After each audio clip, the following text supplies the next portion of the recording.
जय गुरु जी। शुक्राना गुरु जी के चरणों में कोटि कोटि प्रणाम और सारे संगत को जय गुरु जी।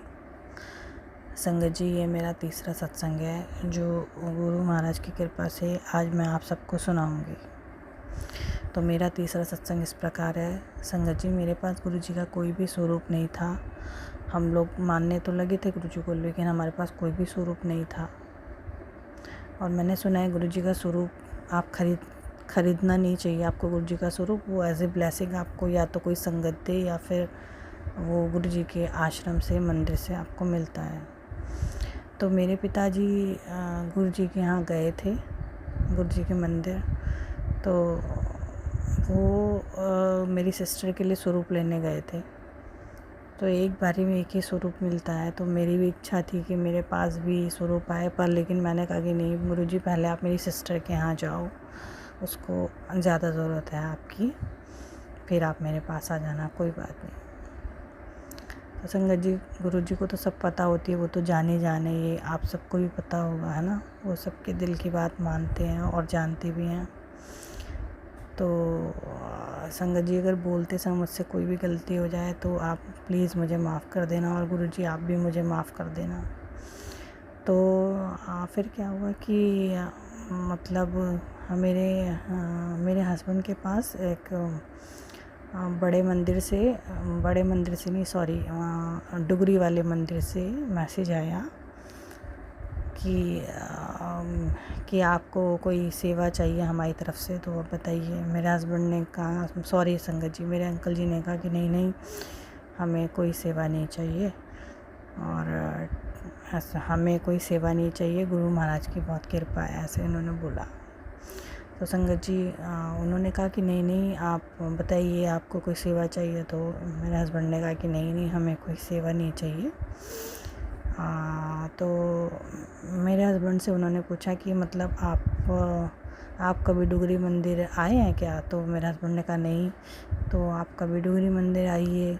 तो मेरे अंकल जी ने कहा कि हाँ आएंगे, बिल्कुल देखते हैं, जैसे भी होगा गुरुजी बुलाएंगे। तो फिर बाद में मेरे अंकल जी से पूछा उन्होंने कि आपके पास क्या गुरुजी का स्वरूप है अंकल जी?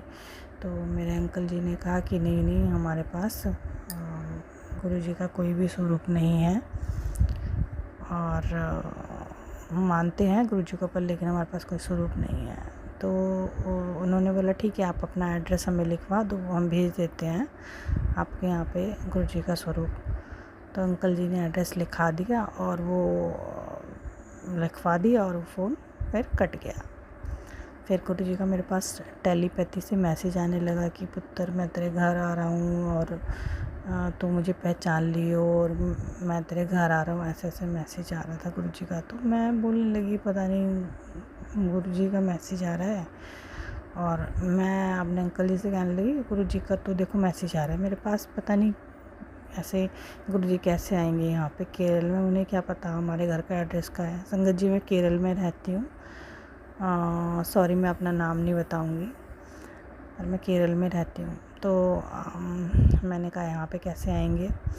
तो फिर बाद में क्या हुआ संगत जी, मेरे अंकल ने कहा कि नहीं, वो तो गुरु जी हैं, वो कहीं भी आ सकते हैं। तो मैं ऐसा क्यों बोल रही हूँ, वो यहाँ भी आ सकते हैं।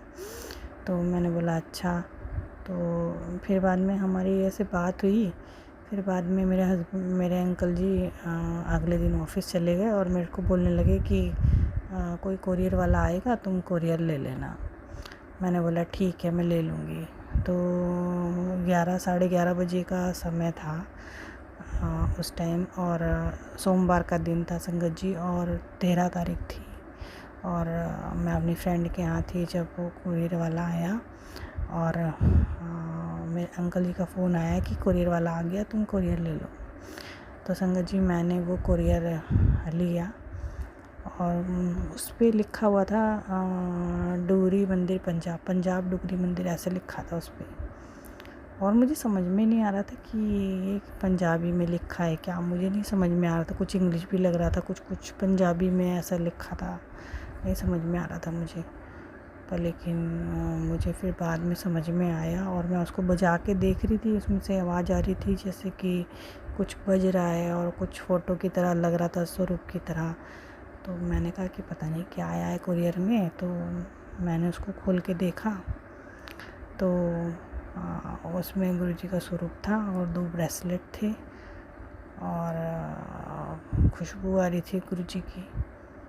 और मैं इतना मतलब मैं बता नहीं सकती संगत जी, मतलब मुझे कैसा लगा, मतलब मेरे पास तो शब्द ही नहीं है। खैर मैं कह रही गुरुजी आप तो सच में ही आ गए, मतलब आप यहाँ पे भी आ गए, मतलब मैं ऐसे बोलने लगी आप यहाँ पे भी आ गए।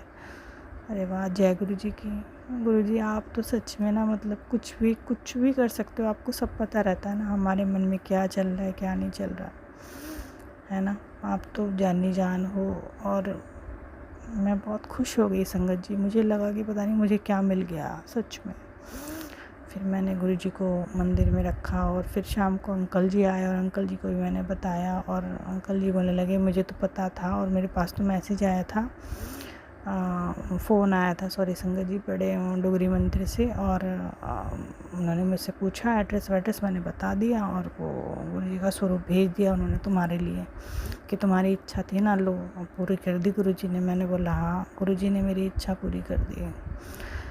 तो संगत जी इस प्रकार जैसे गुरुजी ने मेरी इच्छा पूरी करी है, गुरुजी सबकी इच्छाएं पूरी करें, सब पे कृपा करें, सबका ध्यान रखें। तो संगत जी ये मेरा तीसरा सत्संग है और सत्संग तो रोज़ ही होते हैं। अब मैं ज़्यादा बड़ा सत्संग हो जाएगा, इसलिए मैं अपने सत्संग को गुरुजी के मंत्र जाप के साथ यहीं पे विराम देती हूँ। ओम नमः शिवाय, शिवजी सदा सहाय। ओम नमः शिवाय, गुरुजी सदा सहाय। ओम नमः शिवाय, शिवजी सदा सहाय। ओम नमः शिवाय, गुरुजी सदा सहाय। ओम नमः शिवाय, शिवजी सदा सहाय। ओम नमः शिवाय, गुरुजी सदा सहाय। जय गुरुजी, शुक्राना गुरुजी।